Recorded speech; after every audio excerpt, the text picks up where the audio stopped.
So my garage door broke. This little plastic piece up here is called the carriage for the screw drive. This is a screw drive, spins like a screw, and then this little carriage thing attaches in there.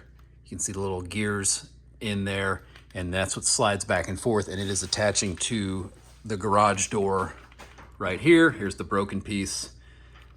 This is not the first time this has happened. And one of my kids left a little handheld vacuum right in the way of the door.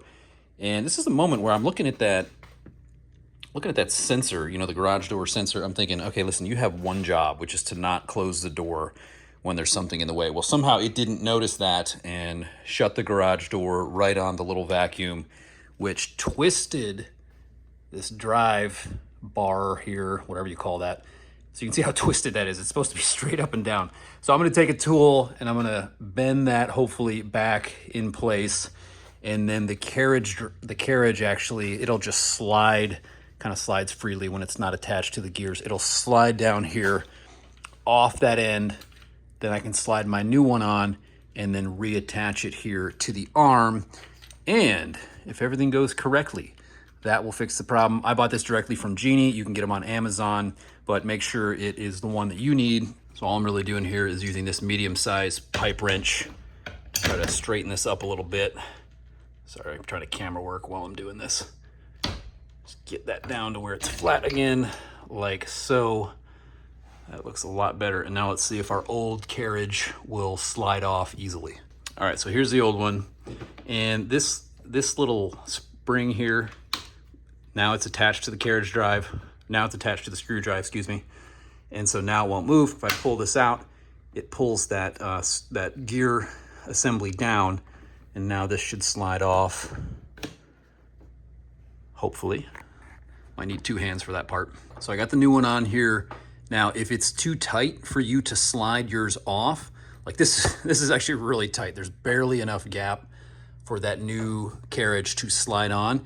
If you don't have enough room, you might have to disconnect this piece right here to move it up.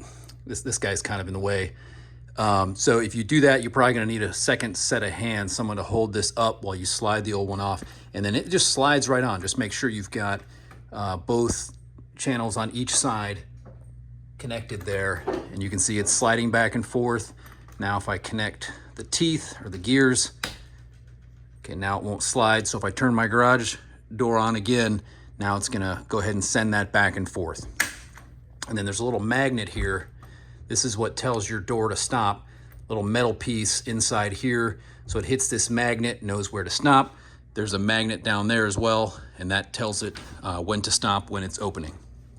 So got this back on. Once I go ahead and reconnect, there's just a pin here that needs to go through here to connect. Then I'm ready to test my garage door.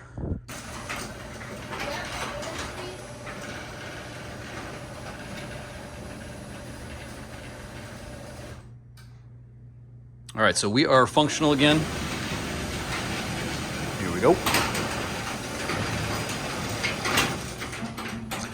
All right, we're functional again, and I will link to the carriage assembly. And then another thing you're gonna want is get a little grease for your screw drive. Genie sells that, and you can put that lubrication all down the center on that screw there. That's what spins, and that should hopefully help keep everything running smoothly.